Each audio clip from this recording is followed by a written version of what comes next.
Dalam video yang diunggah dari salah satu kanal TikTok, rumah tersebut tampak begitu mewah. Sekilas, rumah tersebut tampak seperti rumah gedongan yang ada di sinetron.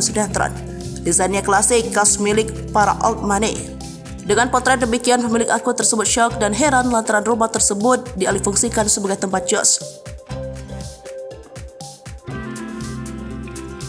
Jika jos biasanya dijual di pinggir jalan, suasana berbeda pun dihadirkan oleh penjual kaya raya ini. Ia menyulap rumahnya menjadi warung jos. Saat pertama kali masuk, tentu orang yang akan berpikir kalau ini adalah rumah orang kaya biasa, sebab ada akuarium dan meja makan seperti rumah pada umumnya. Meja makan mewah itu pun digunakan sebagai tempat pembeli bisa meminum jos. Pemilik rumah memilih untuk mengubah interior dan tata letak rumah aslinya, sehingga pembeli akan merasakan vibes minum jos seperti sedang santai di rumah. Selain interior yang kekinian, warung jos ini juga disediakan fasilitas yang lengkap. Karena terdiri dari 2 lantai, ada lift yang memudahkan pengunjung. Lift ini rupanya merupakan fasilitas rumah